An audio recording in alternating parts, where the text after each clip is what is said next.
What's up, YouTube fans? Today we take a look at the Threezero MDLX Rodimus Prime.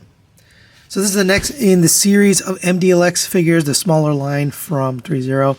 And I've been liking these. I really like the Megatron that they came out with. I'll bring them in later for comparison. But the more recent ones have really been exciting. The Sideswipe and this guy here. So definitely excited to take a look at this. It's got beautiful paint all throughout. It is fully painted 100%. Everywhere you can see. There's, the dark maroon, a light maroon, orange, yellow, accent lines, black panel lining or a wash over it. You got some gray, orange, silver back here on these pipes. Even the back looks gorgeous. Wing also has some black wash on it for these lines. All that looks really, really great. Let's go over his articulation. The head is on a ball joint, so it gets up to there, down to there. The neck itself is on a ball peg, so you can move it a lot. I mean, he really gets a ton of articulation. Side to side, rotation at the head, and a rotation at the neck. So you can just get really whatever you need. And it's a very nice head sculpt. Obviously not quite G1, but G1-ish. And I really like the stylization they do here. For the shoulders, you have a butterfly joint. So that's a double ball peg. So you can get it all the way over like that. And all the way back. That's a really nice design.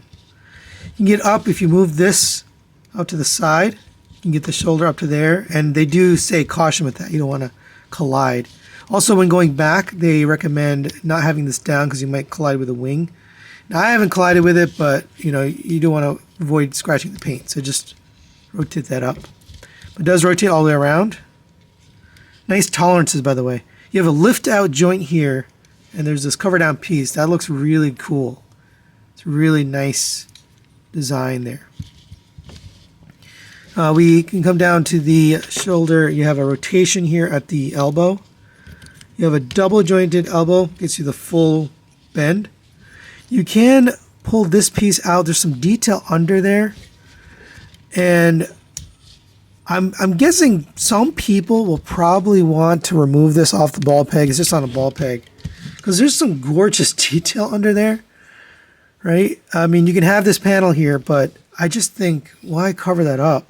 It doesn't hurt anything to have that ball peg there, so that's a nice option if you want to see the exhaust pipes there on the side. Or coming to the waist, you have a ball joint right here in the middle. So you get down to there. As you bend, you get this on the back. Again, nice detailed wash along there. You can go back basically to there. It starts exposing this another cool little exhaust pipe there underneath. Just a nice little detail. I tend to have it like this, so it's a little bit cut over, so you see a little bit of the silver sticking out. But of course, your choice. You can also rotate at the waist. There is a rotation here at the upper joint too. So you get a little bit there, and then a little bit on the bottom. So between the two, you can get him, rotated pretty well. Crunch down there. Coming to the waist here, they did finally fix at least the front hip skirts on my copy. Work fine. You have a drop-down joint on this hip. So if you utilize that drop-down joint, you can get the leg about up to there before it starts colliding with that hip skirt. You have on the back and the side. This hip skirt, you do have to kind of pull it down and out. Otherwise, it pops off the ball joint. Same problem we've had in the past on other MDLX figures. But if you kind of rotate it out, you can rotate it up without popping it off. So again, it's just another issue with that, but at least it's on the back, so you can get it back to there if you have it drop down. Up to the side, this is all on friction, nice tolerances everywhere. I don't have any loose joints or any overly tight joints. Everything seems to work. This one can actually rotate back and forth, so it gives you plenty of space for that leg. Rotation at the thigh around a universal. That works well. Double jointed knee with that gorgeous automorphing style. Gotta love that. On the back, like I mentioned, there's some nice exhaust pipes here as well. He's got a lot of exhaust pipes, probably more than what would actually exist on this vehicle. All right, we can bring those back down. We can come to the foot here. You have tilt in both directions, really far. There is a piece here on a ball joint. You can get it up pretty far. So that opens up a lot of room for this foot. You can rotate it, you can go back and forth, you can go side to side. It is on a double ball peg, barbell style. So you have forward and backward. I mean, everything you would want out of that. So those really work pretty well. All right, we do get some nice accessories here. We get some alternate hands. We get the jazz hands here. They're all done in this gunmetal color. And you can just pop these off the ball joint, pop on the new one. And you have that. Or you could be saying stop. And you, of course, get the other side as well. And then we get a pointing hand. And you only get one of these. I just found that interesting. But it's only for this side. You get one pointing hand. And remember, you want to articulate this outwards before you rotate the arm, but you can be leading the way, leading the charge. And you just have to manipulate it till you get it in the right position. But you can do that. We also have a thumbs up. And again, only for this side. But you can do that. Some nice expressive things here. We also get some gripping hands. So swap this out. We'll bring in his gripping hand. Looks like that. And of course, that'll allow you to hold his guns. So we get two guns here, just like most Rodimuses. We get his laser blaster and a blaster rifle. So laser blaster looks like this. The rifle has a scope on the top. And that'll fit in the hand. It's a little tricky to get in there, but you can just kind of work it. Get the trigger past the pointer finger.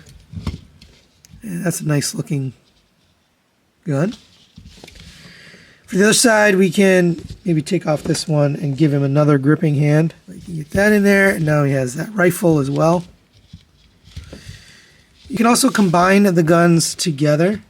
So if we remove this guy here and remove this front piece, this looks like that, and then take this one, and that's going to plug into the front, and then this top part's going to slide into that slot. So you just get that lined up, and now we have this extra long rifle. I don't think this can combine anywhere. As far as I can tell, I think you just set it to the side. But now you got two handles, so you can get it set up so that he can hold both. It's a little bit tricky to get it, lined up exactly the way you need it, but I'm going to get it done off camera, and then we'll be right back. All right, and there he is holding both handles. A little tricky to get the hands in there, but you can do it. Just gotta take some patience. I recommend removing the hands and then attaching the gun and then putting them back on. And for a quick size comparison, there he is next to the rest of the line. They are Megatron, Optimus, and Bumblebee. I don't have the repaints here, which is the Cliff Jumper and the Nemesis Prime. But he fits in nicely with these guys. He's basically head-to-head with Optimus. It doesn't look like he looks a little bit taller, but he is actually head-to-head. It's just the shoulders and the wing that make it look taller. But it does fit in nicely. Now, the sad part is the Optimus is probably the weakest of all of these so far because he was the first one and he just, he had some issues. But overall, this line is really shaping up nicely. Now, we do have an accessory here for Optimus and Rodimus so they can shake hands. So you go ahead and take out the hand you have there and bring in the new hand that we got with Rodimus Prime. Just a gripping hand. And we can kind of bring his arm across. And then we'll do the same with this guy. Take out the gun and that hand. And he also has a handshaking hand. both right hands, obviously. And you can use the butterfly joint to get them together so that they're shaking hands. There you go. Pretty good. I don't know anybody who would actually display like this, but you can have them shaking hands if you want to. So final recommendations on the Threezero MDLX Rodimus Prime. I really like this figure. I'm going to give this a 5 out of 5 strong recommendation. They really did a good job here. It looks really good. Beautiful paint, sculpt, and details. Articulation is top notch. They don't have the issue I've had before, which is these hip skirts popping off on me, at least on the front. The back ones, are a little finicky, but to be honest, you're not really going to use those back hip skirts much, right? Because they're on the back, so you're not going to be extending the leg back most often. So as long as that front hip skirt works, for me, I'm pretty happy. Accessories are really nice. The guns, I like that they give you 2, but not only that, but they combine into the super rifle. So that's a nice touch. And you do get these 2 gripping hands. I forgot to mention. It doesn't come with the Matrix. This is from the Threezero Optimus Prime. But you get these 2 gripping hands to hold the Matrix. So if you want to display them like that, you can. So that's a nice option too. So really nice accessories included. Even that handshaking with Optimus. Now, if you're interested in this, I got this from the Chosen Prime. They have this available right now, so you can pick it up from there. The link will be in the description below. That's really it for today. Thanks for watching. We'll see you next time.